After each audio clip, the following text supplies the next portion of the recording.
Shalom, welcome to the Jewish View. My name is Rabbi Nachman Simon with the Chabad House of Damar.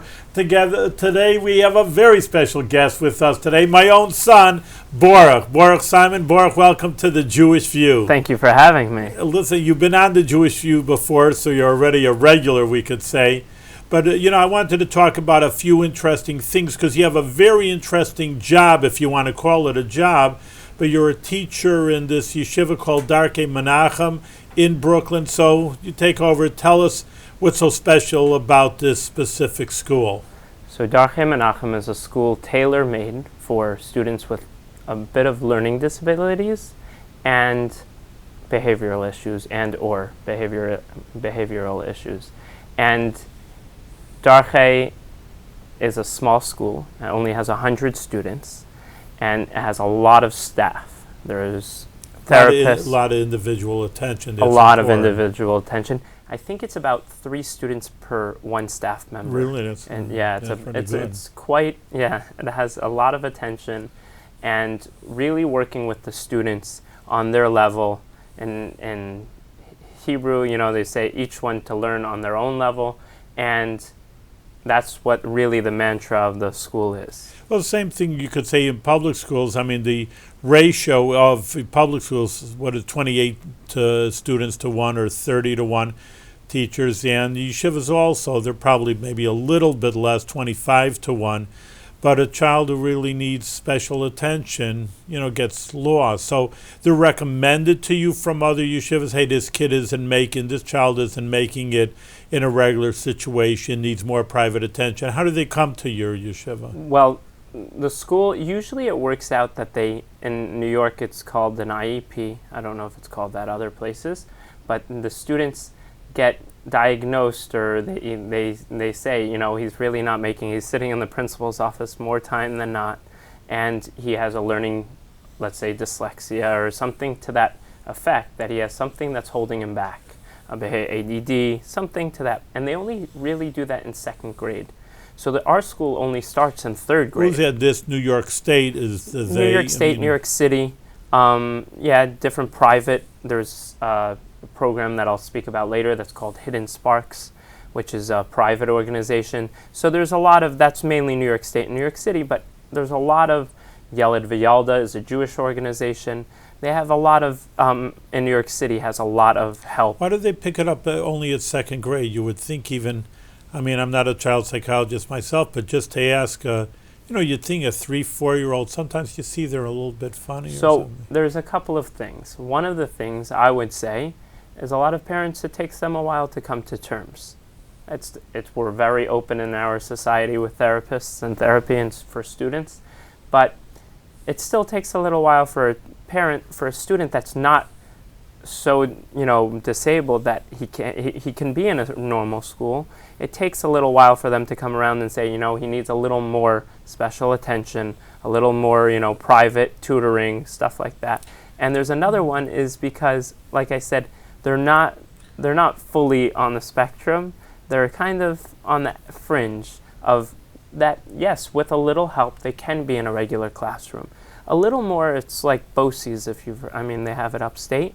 Right. BOCES, it's trying to integrate students into a regular classroom is the ideal. That's I was actually answering my own question once you're talking. It's just like nursery or kindergarten, like you say. So you're playing around and the kids playing around. But right, 1st, 2nd grade is when you see here's a classroom, sit at your desk, and then you could see who's able to. Yeah, well, you also can see sit or not. There's a lot concentrate. There's a lot of work that you're supposed to do on your own by 1st and 2nd grade. There's homework, with a parent. But if you haven't picked up anything during class, it's very telling. It's very clear to see, this kid is not capable of doing homework or of learning one-on-one with another student to finish an assignment. Just basic level. And that's when one really sees that he needs a little more help. Yeah, it makes sense where they pick it up. Now, is their job of your yeshiva to integrate, like you were saying, like after a few years, 2-3 years, or it's something that if something's, they have a little bit of a learning disability, hey, it's just not going to ever go away and they're going to need to go all the way through your system of your yeshiva, saying that, do they ever integrate back, saying, hey, after 2-3 years, we gave you private attention, and now we think you can go back into a regular yeshiva? Does that happen? It does happen quite a bit, but the main thing is to catch it early. If any of these small disabilities or things that are holding students back, if they're picked up early and the students are taught how to self-regulate, really take care of themselves, even for simple things like organizing, just organizing your desk, simple things that really could lead to a major holding a student back. And once we deal with that and teach the student how to do it on their own, which is our main thing, yes, a lot of students can, although you have some students that are, would stay in our system through 10th, 11th grade, You 12th have it, grade. that's what I was just going to ask. How, you start young, you said 2nd, 3rd grade. How old does your school go up through? It goes through high school. You can get a high school diploma in the school. What happens is, though, a lot of students transfer out and other students fill their spots, but those students sometimes were, maybe it was caught a little later, or they're coming from out of town. It's really town. very difficult to catch up, you're saying? As it gets later, it gets harder. The earlier it is, the much easier. so much I work more with material. 4th grade and 3rd grade, a little bit in 5th grade. You can see a kid, which you should be able to read and write, and in our school you're learning English and Hebrew. So if a student comes in and he doesn't know the basic alphabet or alphabet in 3rd grade coming in, he has a major There's so much issue. to catch up with, I've had students that in 3rd grade, by 5th grade, they're caught up. Really, that's pretty good. I mean, basically, that they could be maybe, by 6th, 7th grade are going to be in a real classroom, in a full, not a real, but a full, without any extra attention. Well, one of my bugaboos, even when I have so many different people from the community and politicians, school officials on the Jewish View, and I just always felt, I know from my children, and you see algebra, geometry, trigonometry, and these are hard subjects. I said, and again, I see perspective. I always say that I have 10 jobs, and one of them is going to prison. And, you see the other side of the coin, that people who dropped out, unfortunately, that's mainly your prison population. And I said, and I know them now, and I said, no wonder they dropped out. They can't, not everybody can. Algebra, trigonometry, biology, these are difficult subjects. I mean, obviously enough children pass them. I'm not saying they're impossible, but that's, I was wondering if there's a little, to your then vocational, I always been an advocate of, the kid not everybody has to learn the biology and trigonometry. Let them be a carpenter, let them be a plumber. They don't need to have these higher things, and then they drop out, they feel bad about themselves. Again, I see in prison, not everybody, of course, turns to crime because they feel like they're a bunch of losers society. They can't get a job, they're high school dropouts. But, I mean, do you deal with that a little bit of vocational? There's a lot of extracurricular activities. And one of the things, that's more of a Montessori school of thought, where when a student's interested in a certain subject, the class that will be his assignment for, let's figure out if he's interested in how, for example, the leaves change. So now let's do science experiments on it, let's figure out the math there, and let's learn towards that interest. So you do have a lot of that in Montessori, which our school has a little bit of that school of thought, where we will ask the class of something the class is interested in.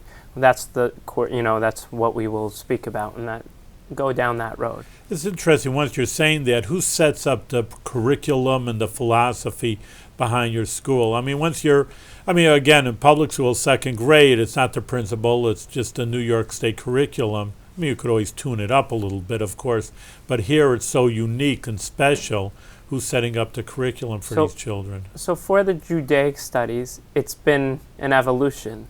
It didn't start off fully how it is now, but they've developed different ideas, and there's actually meetings of yeshivot and of schools, public school principals, of how to build a curriculum for students that are a little behind, a little more review, deeper comprehension, slowing down the comprehension tests and to figure out, really to explain to the students how it's all working without moving on to the next thing before they've learned the last skill of how to figure out the deeper meanings behind things. In Judaic studies, it's much harder because it's a second language. Especially with students with disabilities, something I've learned as being a teacher is that you could be dyslexic in one language. That's interesting. Yeah. I never thought And of that. You'd think if you have a problem, you have a problem in any language. I asked my mentor, which maybe we'll speak about, and she said, yeah, 100%. And I was flabbergasted the first time I heard that. I'm also, once you say that, you think someone has a learning disability. Yeah. It's like and so across the board. So another thing, just a side note, a lot of students that are coming to our school are from 2-language homes. And if they have a learning disability, we're starting to figure out that with a learning disability and a 2-language home, it gets a lot harder to figure things out. That's interesting. I never thought of it that way also. Because again, maybe just for our viewers, obviously a lot of Americans marry Israelis, and Israelis know the Hebrew, or maybe they're old-time European kind of people, so they know Yiddish, the Jewish language, and they're speaking that in the home. So I also, again, people just don't understand. It's very, very difficult, and I've talked about this before in the Jewish View, that, it's just one thing to have a problem. It's enough to get through public school. Let's say that you have one English and you have biology, again, your subjects. And, I'm not saying for a smart child it's not that difficult. But, again, it's difficult for a lot of kids. Some of these school systems have a 50% dropout rate in New York State. It's terrible. Everybody should get at least through high school. And obviously even for one language, it's hard enough for a lot of children. But now you're dealing, like you say, with 2 languages, and English is read left to right, the Hebrew is read right to left. So if, again, obviously enough people can handle it, that's to say the least, but you can almost imagine what it is for someone who has a learning disability. You're teaching them one way and right and left this way, and a whole different, it's not just, even Spanish, it's the same kind of letters, an A and a B and a C. Here it's a Hebrew alphabet. You can almost see the difficulties. If someone's having troubles, it's just piled on with 2 languages.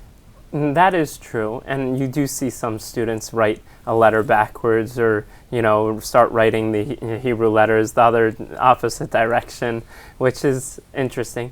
But on the other hand, you can learn, especially from phonetic learning, which is learning the sounds of words, which is a lot easier in Hebrew, because the vowels are not part of the alphabet. You can learn from one language to the next. And that is a way of teaching. They do have, there's a teacher that teaches, he's specifically in charge of the curriculum for reading in Hebrew in our school, because a lot of students come to our school for that reason. And he's totally in charge of that curriculum, comes into the class twice a week, 3 times a week, takes students out. Yeah.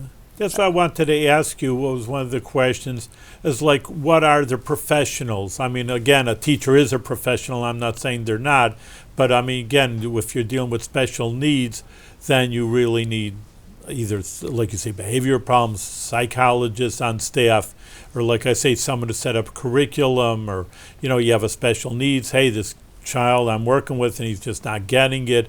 Someone above that you can talk to and be your mentor.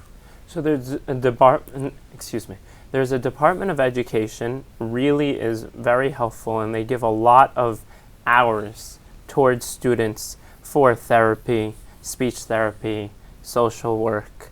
I think there might be even a mental health thing. There's quite a few different therapists in school, and there's in New York City, because the Department of Education is so good, and in New York State as well, that they have a whole organization that places therapists. The Department of Education doesn't always do it. They have another organization, a Jewish organization, that places Jewish therapists in these schools to help with the Hebrew, a second language, in the school. And they come into school and they help these students with English, with Hebrew, with different things. And they come in quite a bit. It's a little hard as a teacher, I must say, in Hebrew and in English, to have students always going out. But students really do. They could take them out. Some students have 4 hours a week, 6 hours a week, 2 hours a week for different things that they'll be taken out and caught up with. And they'll take out even our curriculum, which is, the Chumash, the 5 books of Moses, and they'll take it out with, let's say, the Hebrew teacher and, a speech therapist, and they'll go out and work with them on the curriculum. So it's really very good communication in our school because it's so small maybe, and the principal's really, he's the communicator, he's the What's go-between. his name? Like a shout out for My shout out to Rabbi Mendy Vale. He's really, really good, and he does very dedicated, puts in many hours in addition to the hours that he's supposed to be there, and he really is the go-between, the communicator between all the different therapists and teachers, and really on top of everything. So no, it's important. I mean, I give you a lot of kudos. It's one thing to be a teacher, which like people don't respect them enough. That's what I think teachers think of that, and that it truly is a very, very difficult job in a classroom. But now you're in a teacher in a with special needs children. It's very, very. You need to be a special in a good way teacher in order to be able to relate to these children, have the patience to deal with kids that are learning very slowly. That's one thing that I've gained in my couple of years, more than that, but is really patience. Learning how different students think differently, how they learn differently, how their natural pace, as my mother calls it, but just natural motor is different than your motor. So when you ask them to do something, and a student may be a little slower, and you ask him, well, stop doing that right now, and a student's a little slower, and in a normal classroom he would get in trouble for stopping it right now. And that student might need 5-10 seconds, literally. Really 5-10 seconds to stop, to realize, okay, the teacher told me to stop. It's harmful, it's ruining something, and you really just need the patience as a teacher to realize. Because they're not being bad at child, they're just the way they are. This is how they are. Their natural motor is a little slower than mine, and as a teacher, it's a very, you just need a lot of patience. We also have the school really, the directors of the school, the Bensions, they really... What's their name? Shout out again. Ayal Bension and Mrs. Bension, they really work Goldie Bension, they work very hard on giving us the tools to bringing in. We have, once a month we have developmental for the teachers. Yes, I was going to ask you if there's an learning while you're teaching kind of idea, which you're saying. Always. And then there's a really awesome organization called Hidden Sparks. And you were saying tell us about it. So Hidden Sparks is an organization that helps different teachers in Jewish schools in New York, mainly in New York, that they'll come into school, and if there's a student that's a little slower in your class, or he's losing out, he's in the back of the class and whatever it is, they'll come in and they'll guide the teacher to help him be able to reach that student. Now in our school, that's usually maybe 3 students out of 25, let's say, 2 students out of 20, and in our school that might be 12 out of 12 kids in a class. Really? So they gave us the best counselor, and her name is Andrea Russo. She's, I think, a veteran of 35 years of teaching, principal, teaching kindergarten through 6th grade, all in special ed, and she's amazing. She's guides and gives you the confidence and gives you the skills and the tools to really work with students that at the beginning of the year you just throw up your hands, you don't know how to work with. And she'll just teach you in yourself, what works. She'll ask you, what seems to be working? What seems to be the problem? Let's address the underlying issues. Let's figure this out, or, maybe. And she really teaches us the different, developmental of the student, temperament, different things in the students of how to reach them and to find how they learn. No, that's incredible because, I just know for myself, because I have been teaching for 30 years, and I personally don't know if I'd be able to do it with such patience, that.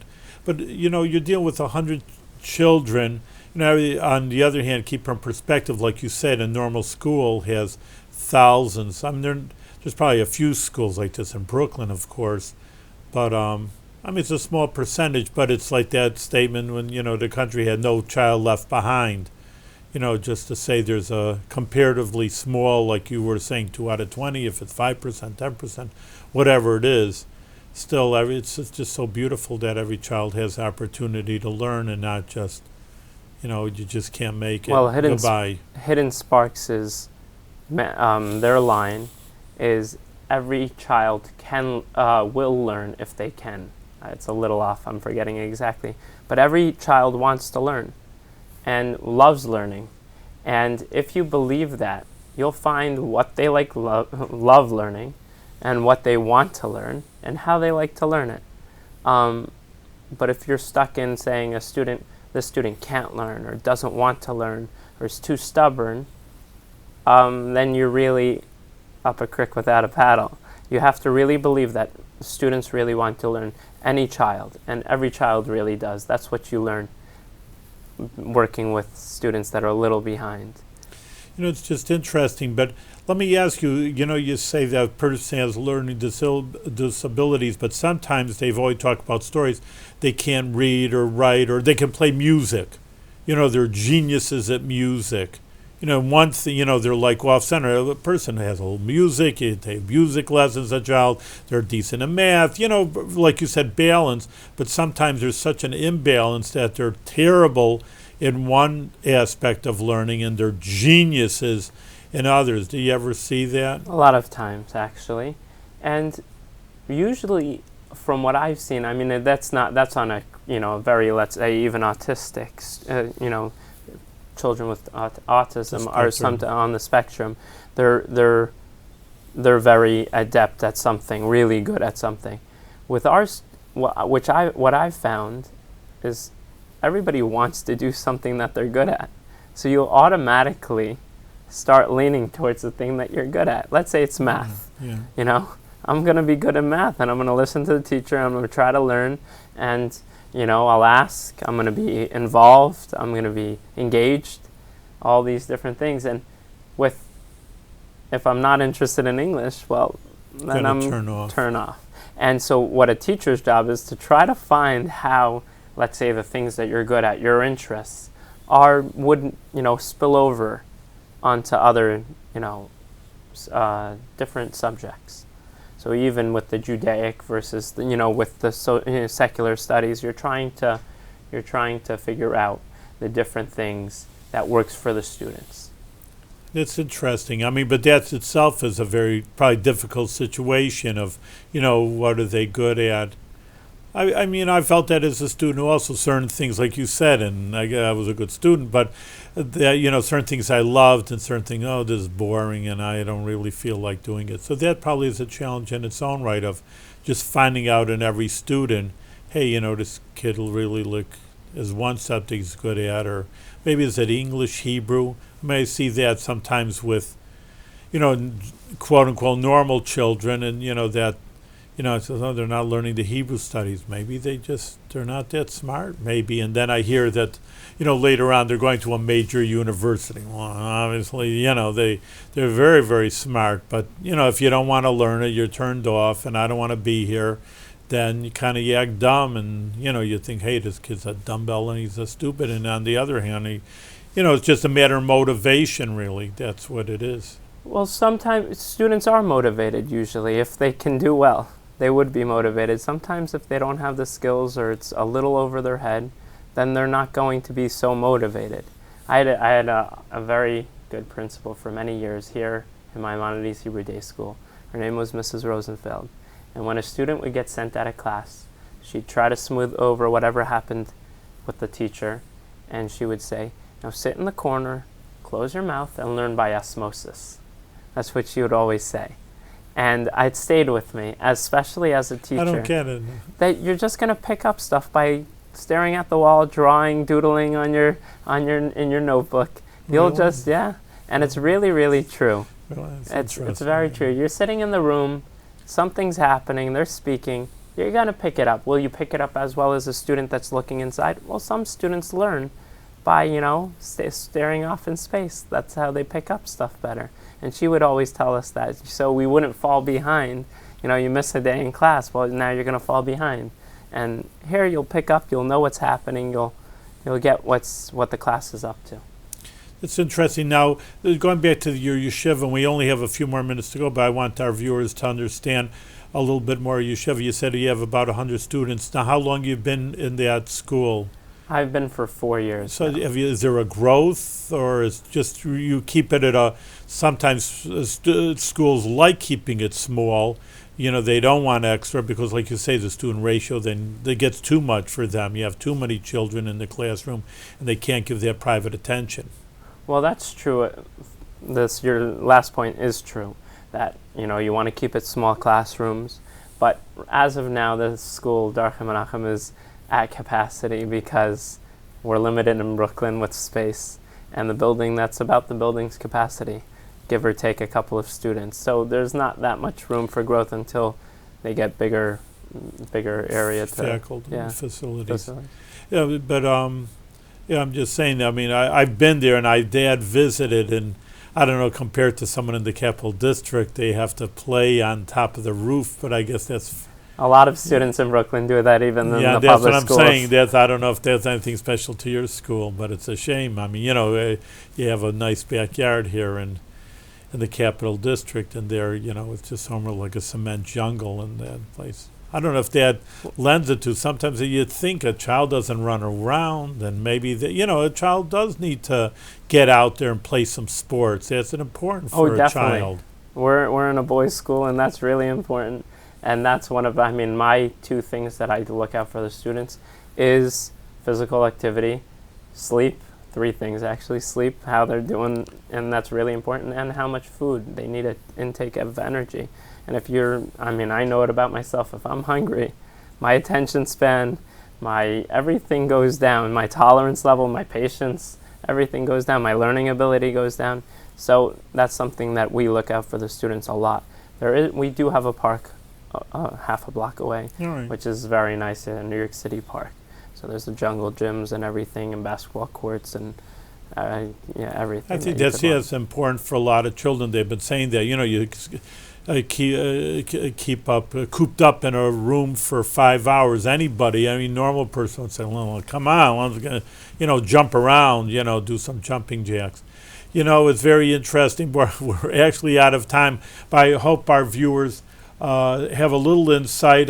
People, a lot of children like you say, BOCES have different problems, disabilities, and the yeshiva, the Jewish learning, also has to keep up with these things, and not everybody could be a rabbi, and not everybody could be a scholar, but it's important that the Jewish community keeps up with these children. Again, no child will be left behind in the Jewish world also. And it's very good kudos to your staff and yourself to help these children to keep up and mainstream and feel that they're just as good as anybody else, and maybe special needs in certain ways. Sometimes they're better. Well, thank you. That's true, and thank you very much for having me on the Jewish View.